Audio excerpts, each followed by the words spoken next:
When I first started cycling, I hated it. Why? Because I couldn't understand why anyone would willingly endure the discomfort and pain that comes with staying in the saddle for hours. That was until I realized that the problem wasn't just me, it was my saddle. Not only was I using the wrong one, but my bike was also way too big for me. I learned the hard way what happens when your saddle doesn't fit properly. In today's video, I'm here to help you avoid the same mistakes I made and to guide you to find the perfect saddle for you. But before we get started, make sure you subscribe to the channel and hit the notification bell so you never miss any of our upcoming content.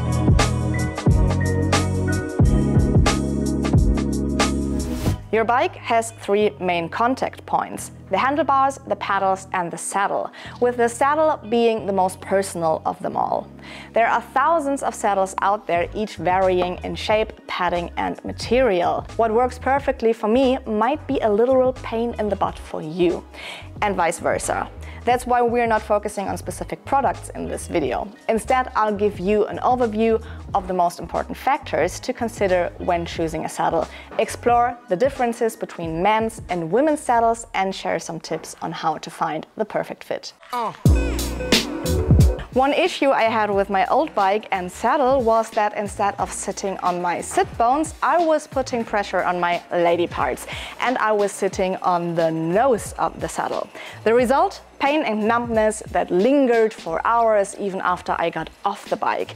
And back then I kept asking myself, why do I feel so much pain from just sitting on a saddle? When you sit on a chair, your sit bones are responsible for supporting most of your body weight. However, when you adopt a more athletic riding position, meaning you lean forward on your bike, two areas become crucial: the perineal area in men and the lower pubic bone arch in women. These are the parts that should now rest on the saddle. The pubic bones can handle a bit of weight, but it's crucial to relieve the pressure, and that's where the right saddle comes in. The wrong saddle can put pressure on sensitive areas, blocking blood vessels and nerves running from the anus to the genitals, which leads to pain or numbness. So no, a saddle shouldn't hurt, despite what some cyclists out there might say. It's meant to relieve pressure in the right places and provide a comfortable ride. There are many factors that affect your comfort on the saddle, whether your bike fits you properly, if your saddle is positioned correctly, and of course the saddle itself. Let's dive into those details now. Saddles are shaped the way they are to support your sit bones and the shape of your pelvis. But what makes one saddle different from the next?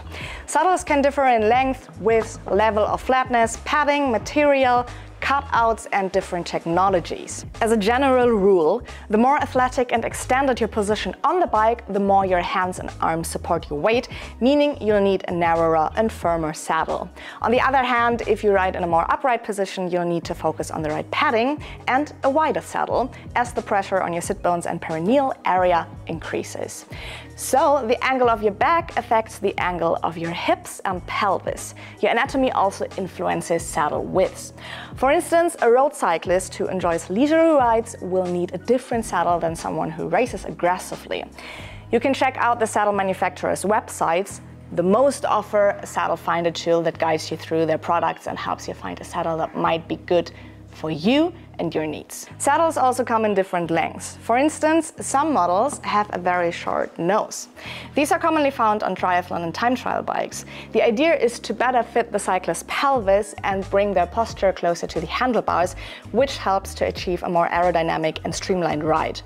Longer saddles are better suited for long days in the saddle and a more upright position. Some saddles also come with cutouts, designed to relieve pressure on soft tissues and improve blood flow.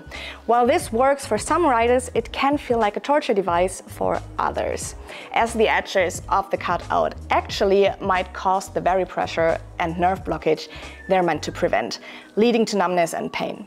Generally speaking, men tend to benefit more from saddles with cutouts, while women might find saddles with a lowered center or rail more comfortable. If you're feeling pressure on your soft tissue area on a saddle without a cutout saddle might help. But as always, you'll need to try it out to see what works best for you. Your sit bones should rest on the two wings of the saddle, not on the nose. To find the perfect saddle width, it's crucial to know the width of your sit bones. A saddle that's too narrow will cause pain, while one that's too wide can lead to chafing. The shape of the saddle also affects its width, so it's important to distinguish between maximum and effective saddle width. The maximum width is the saddle's full measurable width, while the effective width is how the saddle fits in relation to your pelvis and riding posture, making it narrower than the maximum width. If the shape of a saddle is rounder, the effective width gets smaller. The flatter your saddle, the wider is the effective width. Most bike shops offer sit bone measurements to help you determine the right saddle width. But if you want to measure your sit bones at home, SQ Labs, for example, provides a free sit bone measurement tool that you can order online and use at home. Another option is to place aluminium foil on a towel, sit on it and measure the distance between the two impressions your sit bones leave. However, keep in mind that you measure your sit bones while sitting upright, which isn't the position you'll have on the bike. That's where your riding position comes into play, as it significantly affects the ideal saddle shape. So once you've determined your sit bone width, consider your riding posture and purpose and find the right saddle. So, if we know we need to relieve pressure from the perineal area, it seems like an easy fix. Just go for as much padding as possible, right? Well, it's not quite that simple. A heavily padded saddle might be perfect for a short city bike ride to pick up groceries, but it's not the best choice for longer rides. Imagine a thick padding kind of like a mattress. The longer you sit on it, the more you will sink in, which can again block nerves and blood vessels. Typically, more experienced and fit riders prefer saddles with less padding compared to beginners. Saddles generally come with either foam or gel padding, and many offer varying levels of cushioning in different areas. For instance, the nose might be softer while the end of the nose is firmer. However, where you need more or less cushioning is entirely personal, so it is important to try different options to see what works best for you. A relatively new innovation on the market is 3D printed saddles. These saddles feature 3D printed padding that offers more precise variations in density compared to gel or foam. They can also relieve more pressure than traditional saddles thanks to the air pockets in the material that help distribute pressure more evenly and reduce firm contact with your pelvis. However, remember that a perfect fit is still crucial. 3D printed padding alone won't solve all of your problems. One downside is that these saddles can be quite expensive. For example, Physique, the brand that introduced 3D printed padding to the market, offers several models with their 3D printed adaptive padding, starting at €245.99. When you hear about the price of 3D printed saddles, you might assume that the perfect saddle has to be expensive, but that's not necessarily true. The cost of a saddle often depends on the materials used. For example, a saddle made entirely from carbon will naturally be pricier.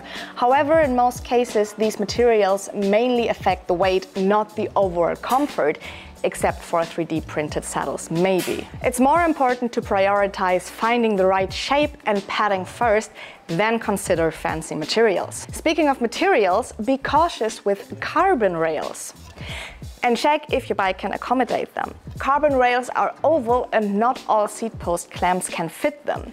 Using an oval saddle rail on a round seat post clamp can lead to soft tissue problems, and we don't want that. Breaking news, women and men have different anatomy, with women typically having wider sit bones, which may require a wider saddle. Many manufacturers offer women-specific models that differ in width, cutouts and technology compared to unisex models.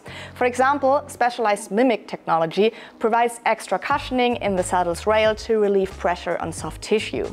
However, comfort is highly individual. Some women might prefer women-specific saddles, while others might find unisex models work just as well. It's essential to try different models to find what suits best for you. To find the perfect saddle, I always recommend starting with a bike fitting. This will help you determine exactly what you need by measuring your riding position and identifying where you experience the most pressure. A bike fitter can also adjust the saddle height and angle, which are crucial for comfort as well. If a bike fitting isn't in your budget, visit your local bike shop. They can measure your sit bone width and offer recommendations. Be sure to ask about the return policy, as most bike shops understand the importance of test riding saddles and offer good return options. You need to try a new saddle for at least 30 minutes to get a sense of whether it might be right for you. Testing it over several days is even more effective. If you prefer to order online without professional recommendations, use the towel and aluminium foil method to measure your sit bone width and consider all the factors we've discussed in the video. And then again, try it on several rides. Remember, finding the perfect saddle is a trial and error process. Some people go through many saddles before finding the right one. The ideal saddle is one that you don't even notice while riding. Keep trying, because the saddle must hurt is not an option for you. With that being said, I hope you've already found the perfect saddle. If not, I hope this video helps you in finding the one. Enjoy the ride, and we'll see you out on the roads.